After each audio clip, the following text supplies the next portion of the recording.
I flew 3,000 miles just to hold my newborn grandson for the first time. But when the door opened, my son didn't hug me. He covered his nose like I was garbage and told me I had 15 minutes to leave. He drove me back to the airport, thinking he'd finally disposed of his embarrassing father. What he didn't realize, he just evicted the man who secretly owns the roof over his head. Now it's my turn to give him 15 minutes.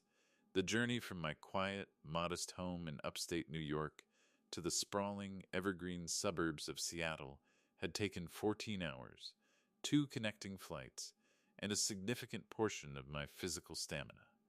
I am 62 years old. My knees ache when it rains, and my lower back protests sitting in cramped, economy-class airplane seats. But as I stood on the pristine, perfectly swept concrete porch of my son's massive, ultra-modern house in one of Seattle's most exclusive zip codes, I didn't feel the fatigue. I felt only a soaring, overwhelming, breathless joy. I was clutching a large canvas tote bag. Inside, carefully wrapped in tissue paper, was a hand-carved wooden rocking horse.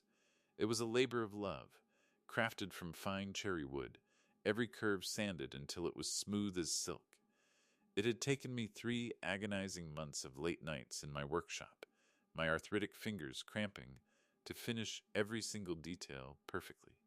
My son, David Jr., as he now called himself, had just welcomed his first child into the world 3 days ago, a little boy named Leo. I hadn't been invited for the birth.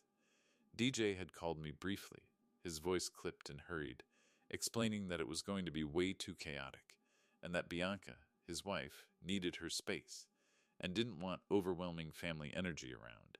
He told me they would let me know when it was a good time to visit, perhaps in a few months. I had tried to be understanding. I had tried to respect their boundaries as new parents. But after 3 days of staring at the single, watermarked photo he had texted me of my newborn grandson, the primal, undeniable ache of a grandfather's love simply overpowered my logic. I couldn't wait months. I needed to see him. I needed to see his face, to count his tiny fingers, to give him the gift I had poured my heart into. I hadn't told them I was coming.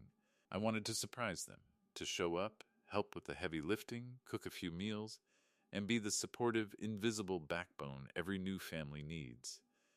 I took a deep, shaky breath, smoothing my simple flannel shirt, and pressed the glowing, high-tech doorbell. I heard a soft chime echo deep within the cavernous house. A moment later, the heavy, custom-built oak front door swung open. DJ. I breathed, tears of pure, unadulterated joy instantly welling in my eyes. I took a step forward, my arms instinctively opening wide to embrace the boy I had raised as a single father, the boy I had worked double shifts at construction sites to put through a prestigious out-of-state college. But the man standing in the doorway didn't smile. He didn't reach out to hug me. He didn't even look surprised in a happy way. DJ took a sharp, immediate step backward, his posture rigid. His face, usually handsome and carefully groomed, twisted into a mask of pure, visceral revulsion. He actually raised a hand and pinched the bridge of his nose, physically covering his nostrils, as if the smell of the airplane cabin, my stale coffee, and my simple pine soap was deeply offensive to his refined senses. "Dad," DJ demanded, his voice dropping to a harsh, panicked, furious whisper. He glanced frantically over his shoulder into the pristine, minimalist, blindingly white foyer of his home. "What the hell are you doing here?" My arms slowly fell to my sides. The joyful tears in my eyes went cold. "I came to see my grandson." "Son," I said, my smile faltering, confusion warring with the sudden, sharp sting of his rejection. "I brought him a gift. I wanted to help you guys out for a few days." DJ didn't look at the beautiful bag containing the rocking horse. He looked down at my scuffed, 10-year-old rolling suitcase sitting on the porch. He looked at my comfortable, worn-in work boots. He looked at me as if I were a stray dog that had wandered onto his immaculate lawn and defecated. "You can't be here," DJ hissed, stepping out onto the porch and pulling the heavy oak door mostly shut behind him, as if trying to contain a contagion. "I told you we would call you when we were ready. You have exactly 15 minutes. Find somewhere else to stay." The words hung in the air, heavy, toxic, and utterly devastating. "Looking like what, DJ?" I asked, my voice cracking, the raw hurt finally bleeding through the shock. "Like your father? Like a man who traveled all day to see you? Like you just stepped off a construction site from the Rust Belt, Dad," he hissed, his face flushing with angry embarrassment. He reached out and aggressively grabbed the handle of my rolling suitcase, yanking it away from the door before I could even attempt to bring it inside. Bianca's parents are incredibly important people. They are accustomed to a certain standard. We have an image to maintain here. We cannot have you embarrassing us in front of them with your whole aesthetic. Before I could even formulate a response to the absolute sociopathic vanity of his statement, a voice drifted down from the top of the grand, floating staircase inside the house. It was bored, nasal, and dripping with an aristocratic condescension that made my skin crawl. "DJ?" It was Bianca, my daughter-in-law, a woman who had never worked a day in her life, whose entire existence was funded by her parents' wealth and, supposedly, my son's tech startup. "Is the new gardener here for the terrace?" Bianca called down, her voice echoing in the marble foyer. "Tell him to use the side entrance by the garage. He's tracking dirt on the travertine." DJ's face flushed a deeper, panicked red. "I'll handle it, babe. It's just a delivery." He called back over his shoulder, his voice artificially bright and reassuring. He turned back to me, his jaw set in a hard, unforgiving line. He wasn't going to correct her. He was going to let his wife believe his own father was a servant to avoid the embarrassment of claiming me. "Please," I whispered, the humiliation burning my throat like battery acid. The fight drained out of me, replaced by a desperate, pathetic need just to see the child I had come so far for. "DJ, please, just let me see the baby. 5 minutes. I won't even take my coat off."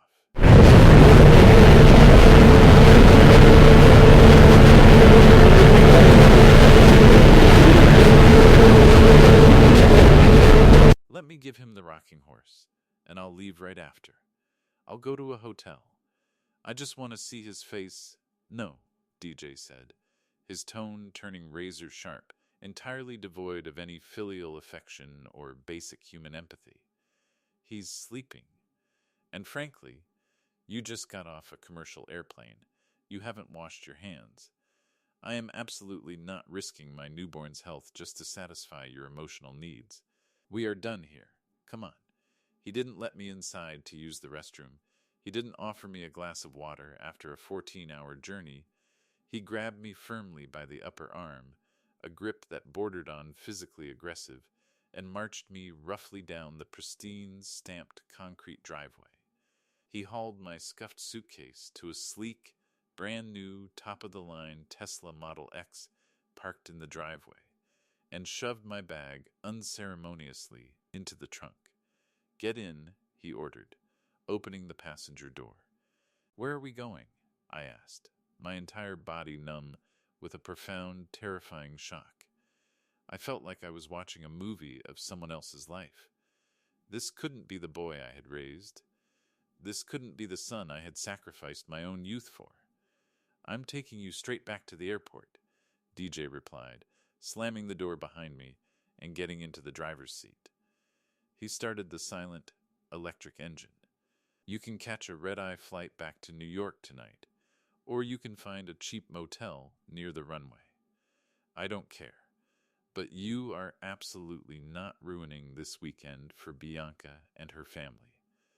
We drove the 45 minutes back to Seattle-Tacoma International Airport in absolute, agonizing silence. I stared out the window at the passing evergreens, the tears I had been fighting finally falling silently, hot and fast, down my cheeks.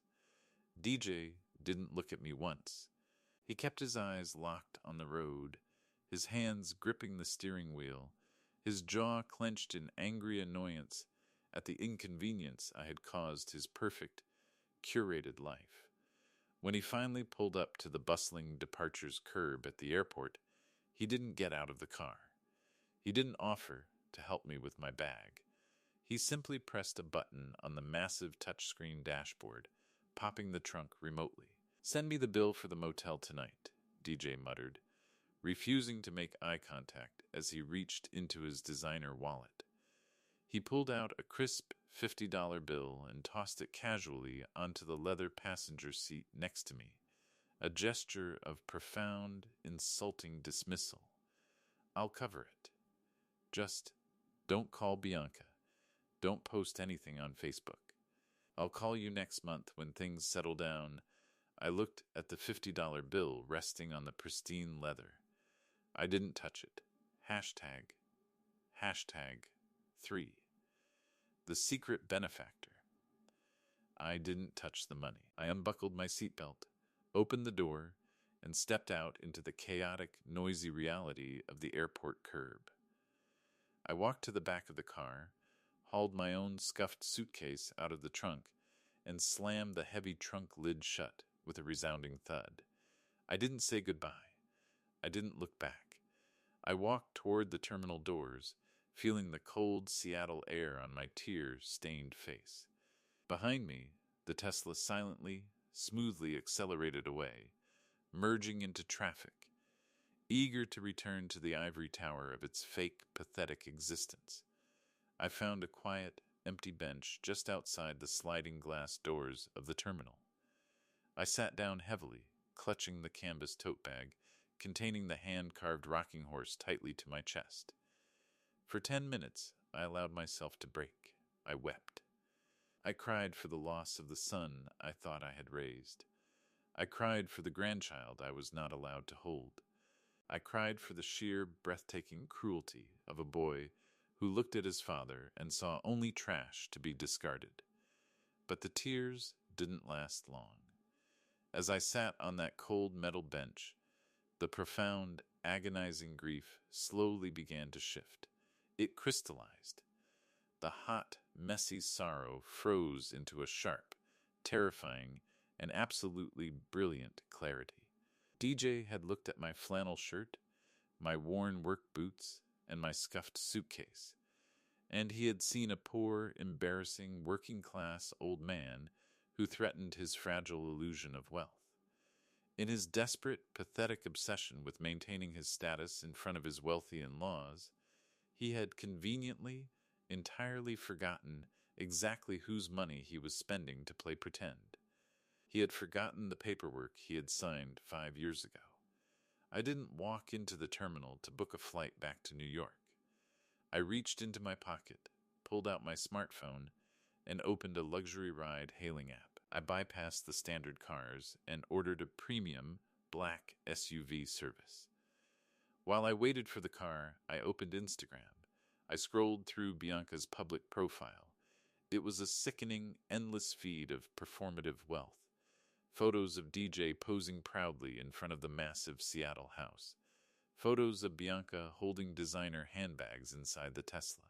Long, gushing captions about how blessed they were, how DJ's genius tech startup was changing the world, and how they had built their dream life from the ground up through hard work and determination. They were the ultimate, self-made power couple. What Bianca's wealthy, aristocratic Aspen parents didn't know, and what DJ chose to willfully, deliberately ignore every single day of his life, was that his entire existence was a carefully constructed, multi-million-dollar lie. 5 years ago, DJ's genius tech startup had suffered a catastrophic failure. He had over-leveraged his assets and was weeks away from total, humiliating bankruptcy. He had come to me, crying, terrified of losing everything, terrified of losing Bianca. DJ assumed, like everyone else, that I lived a modest life on a retired school administrator's pension.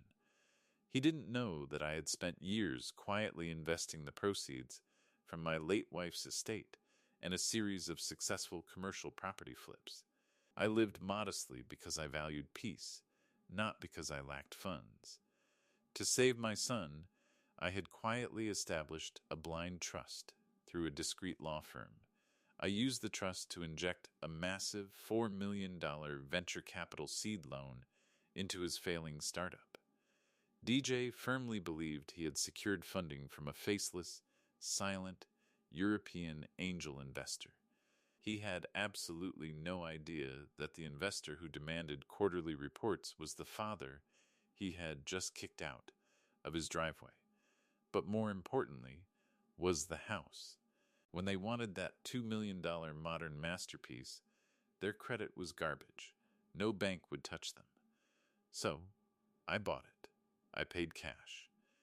The deed was registered to a holding company called Lavender Holdings ELC, named after my wife's favorite scent.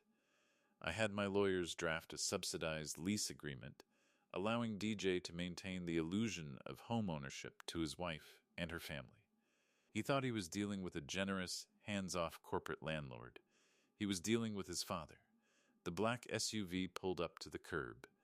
The driver stepped out, took my suitcase, and opened the door for me. "Where to, sir?" the driver asked respectfully. "The Four Seasons Hotel, downtown," I replied, my voice cool, steady, and entirely devoid of tears. I checked into a massive, corner suite. I didn't unpack. I opened my laptop, set it on the mahogany desk, and dialed a private, direct line to a law office on the East Coast. Arthur Sterling, a crisp voice, answered. "Arthur, it's David," I said calmly. "David, how is the new grandson? Have you held little Leo yet?" "I didn't get to see him, Arthur," I stated, my voice dead and flat. DJ informed me that I am an embarrassing burden. He drove me back to the airport 15 minutes after I arrived. There was a heavy, chilling silence. Sterling understood instantly. "I see. What are your instructions?" I looked out over the Seattle skyline. I thought about the $50 bill resting on the leather seat of that Tesla. "Initiate the default protocols on all accounts, Arthur. DJ has missed his last 2 subsidized lease payments, assuming the management company would just let it slide. I am done sliding. Draft a formal 30-day notice to vacate for breach of contract on the house." "Consider it done," Sterling said. "And the commercial venture capital loan?" "Execute the call provision," I said, a dark calmness settling into my bones. "He is in breach of financial covenants we have ignored for years. He owes the trust $4 million, payable immediately. Initiate aggressive liquidation proceedings if he cannot produce the capital. The documents will be prepared and served locally within 4 hours, David," Sterling promised. "We will execute this with extreme prejudice." "Thank you, Arthur," I said, and hung up the phone. I didn't have to be in the room to know exactly how the execution played out. The process server I hired through Sterling's local Seattle affiliate was a highly professional, expensive, and incredibly observant individual who provided a detailed, time-stamped report of the delivery. The timing was an act of surgical, malicious perfection. At 8 p.m., the sprawling modern house in the suburbs was a beacon of forced high society elegance. DJ and Bianca were hosting the lavish, catered welcome-home dinner for Bianca's parents in the formal, glass-enclosed dining room. They were drinking expensive, imported wine, eating food prepared by a private chef, and aggressively performing their roles as the successful, wealthy, perfect new parents. They were celebrating the flawless aesthetic of their lives, completely unbothered by the fact that they had thrown a grandfather out into the cold just hours prior. At 8:15 p.m., the doorbell rang. DJ, eager to play the gracious host, and likely assuming it was the caterers delivering a forgotten dessert course, excused himself from the table with a charming smile, and walked to the grand, minimalist foyer to answer the door himself. He pulled the heavy oak door open. Standing on the porch was not a caterer holding a tray of pastries. It was a man in a sharp, dark gray suit, holding a very thick, heavy, red-sealed legal envelope. "Mr. David Vance, Jr.?" the man asked politely, his voice carrying clearly into the quiet, echoing foyer. "Yes, that's me," DJ replied, a slight frown creasing his forehead. "Can I help you? You've been served on behalf of Lavender Holdings ALC and the Vanguard Venture Trust," the process server stated formally. He pressed the heavy envelope directly against DJ's chest, forcing him to take it by reflex. The server immediately turned on his heel and walked briskly down the driveway toward his waiting car. DJ stood in the open doorway, staring down at the thick envelope in his hands. He tore the red seal and pulled the documents out right there in the foyer. From her seat at the dining table, Bianca, annoyed by the interruption to her perfect dinner, called out, "DJ? Who was it? Is it the dessert? Daddy wants to propose a toast to the baby, and you're holding up the evening." DJ didn't answer. He was staring at the first document. Notice of Default A&D Immediate Eviction. The legal jargon stated clearly that due to repeated failure to remit lease payments, the tenant, David Vance, Jr., was in gross violation of his contract with Lavender Holdings ALC. He was required to vacate the premises entirely within 30 days, or face immediate forcible removal by the county sheriff's department. The blood began to drain from DJ's face. He was losing the house he claimed he owned. His hands began to tremble as he flipped to the second, even thicker document in the stack. Demand for immediate repayment of commercial loan. The document issued by the Vanguard Venture Trust cited multiple catastrophic breaches of financial covenants regarding his tech startup. It formally, legally recalled the entirety of the $4 million seed loan, demanding payment in full within 48 hours, failing which, the trust would seize all corporate assets and initiate hostile bankruptcy proceedings. DJ's entire, carefully constructed, fraudulent life was vaporizing before his eyes in a matter of seconds. He was bankrupt. He was homeless. His company was dead. He was hyperventilating, his chest heaving as he flipped frantically to the final signature page of the loan recall document, desperately searching for a name, a contact, someone he could beg for an extension. He found the signature block for the CEO and primary trustee of both Lavender Holdings LLC and the Vanguard Trust. There, signed in crisp, elegant, unmistakable blue ink, was a single name, David Vance Sr., DJ? Bianca's voice was sharper now, angry. She appeared in the archway of the dining room, her wealthy parents looking on with confused disapproval from the table. "What is taking so long? You are being incredibly rude to my parents." DJ stumbled backward, his knees practically giving out. He hit the pristine white wall of the foyer, sliding down slightly as his legs lost their strength. He looked at the documents, the reality of the situation shattering his mind into a million jagged pieces. The father he had literally thrown away like garbage because he wasn't wealthy enough to look at, owned the roof over his head. He owned the company DJ boasted about. He owned the very chair he had been sitting in, and he had just pulled the plug on his entire existence.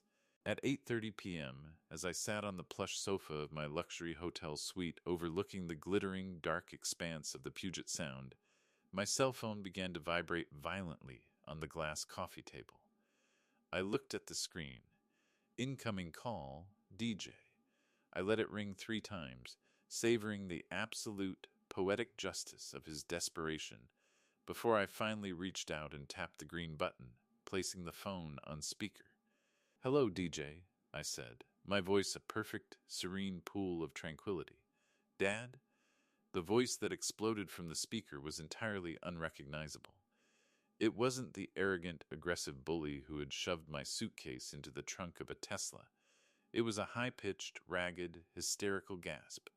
He sounded like a man drowning, frantically clawing for a life raft he had just intentionally set on fire. "Dad, what is this?" DJ sobbed, the sound of his pure, unadulterated panic echoing in the absolute silence of his dining room. "The process server, the documents, the LLC, the trust. This has to be a mistake. You can't be Lavender Holdings. You don't have this kind of money." I took a slow, deliberate sip of my Earl Grey tea. "It's not a mistake, DJ," I said softly, ensuring my voice carried clearly enough that anyone standing near him, specifically Bianca's parents, could hear me. "I just wanted to call and let you know that I successfully found somewhere else to stay tonight, just like you asked. Dad, please," DJ wailed, the sheer terror of his situation completely breaking his fragile ego. "You can't evict us. We have a newborn baby. Bianca is freaking out. The loan recall, my company will be liquidated by Tuesday. I have no cash reserves. You are bankrupting me. Bianca will leave me if she finds out I don't own the house." "You told me I had 15 minutes to vacate your property," I replied, my voice completely devoid of any paternal warmth, pity, or hesitation. "I am giving you 30 entire days. I think that is exceedingly, incredibly generous for a man you wouldn't even allow to wash his hands in your sink before throwing him out on the street." In the background of the call, the chaos was escalating rapidly. "You're evicting us?" Bianca shrieked, her voice a shrill, furious siren of betrayal. The realization that she had married a fraud was hitting her with the force of a freight train. "DJ, you lied to me. You said you owned this house. You said your company was booming. You're broke? You're renting this house from your father?" "Bianca, wait, baby, please, I can fix this." DJ yelled frantically away from the phone, trying to placate a woman who only loved him for a bank account that didn't exist. Then, a deep, disgusted, aristocratic voice boomed clearly in the background. It was Bianca's father. "We are leaving." "Bianca," the older man barked, his tone dripping with absolute revulsion. "Go upstairs and pack a bag for you and the baby. We are going to a hotel. I am absolutely not sitting in a foreclosed house owned by a man who lies to my daughter about his finances." "Wait. Please," DJ begged, his entire fabricated life collapsing around his ears in real time.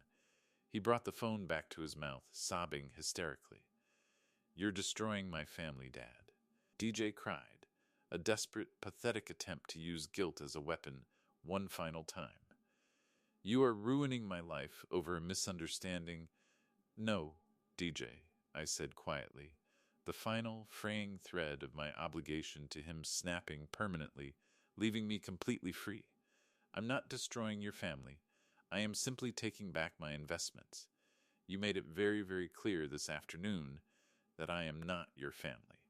You viewed me as a disease, a burden to be hidden away." I paused, letting the cold, hard reality of his actions settle over him. "You are a 32-year-old man, David Jr., I stated with absolute finality. "It is time you learned how to pay your own rent. And I strongly suggest you find a very good bankruptcy attorney. Goodbye." I reached out and pressed the red button, terminating the call. I didn't hesitate. I opened my contacts, found his number, and hit block. I did the same for Bianca. I set the phone down on the glass table. I looked at the beautiful, hand-carved rocking horse resting on the sofa beside me. I gently ran my hand over the smooth cherry wood. I felt a pang of sorrow for my grandson Leo, who would grow up in the chaotic wreckage of his parents' profound stupidity. But as I looked out the massive windows at the glittering lights of the Seattle skyline, I didn't feel a single solitary shred of guilt. I felt only the immense, exhilarating relief of a man who had finally stopped setting himself on fire to keep an ungrateful child warm. 1 year later, the Seattle house was sold, and DJ's startup had vanished into the graveyard of failed illusions. Bianca had long since moved back to Aspen, taking Leo with her, leaving DJ in the wreckage of a life built on sand. I was back in my workshop in upstate New York, the smell of sawdust and pine filling the air. It was a Tuesday afternoon when a battered, rusted sedan pulled into my gravel driveway. A man stepped out, but I barely recognized him. It was DJ. Gone were the designer suits and the $1 million watch. He was wearing a simple, stained t-shirt and work pants. He looked older, his shoulders slumped under the weight of a year spent in a cramped airport-side apartment, working a job that barely paid the bills. He didn't come to the door with a lawyer or a demand. He didn't even walk to the porch. He stood by the edge of my workshop, his head bowed, tears streaming down his face. "Dad," he choked out, the word barely a whisper. "I don't want the money. I don't want the house. I just want to tell you I'm sorry. I was a monster." I looked at the man who gave me everything, and I chose to see a burden instead of a hero. He fell to his knees on the gravel, sobbing uncontrollably. "I lost my wife, I lost my home, but the only thing that haunts me is the look in your eyes when I threw you out. I don't deserve your help, but please, don't let me die without knowing you've heard me." I stood there, my chisel still in hand. The cold, hard revenge I had carried for a year suddenly felt heavy, too heavy. I had taken back my millions, I had reclaimed my dignity, but as I looked at my broken son, I realized that a legacy isn't built on bank accounts. It's built on the strength to be better than those who hurt us. I walked over to him, my own eyes blurring with tears. I didn't reach for my wallet, I reached for his hand. "Get up, son," I said, my voice thick with emotion. "You're right. You didn't deserve a penny of what I gave you back then. But a father's love isn't an investment you can call back. It's a foundation." I pulled him into a hug, the hug he had denied me on that cold Seattle porch. "I've made sure Leo is taken care of," I whispered. "But you're going to stay here. You're going to work in this shop. You're going to learn how to build things with your own 2 hands instead of buying them with someone else's heart. We start tomorrow." The revenge was over. The healing had begun. A year ago, I had finally put down the burden of an ungrateful child. But today, I picked up the responsibility of a repentant man. We weren't a high society power couple or a tech dynasty. We were just a father and a son, sitting on a porch, finally breathing the same clean air, ready to build a life that was finally, truly real.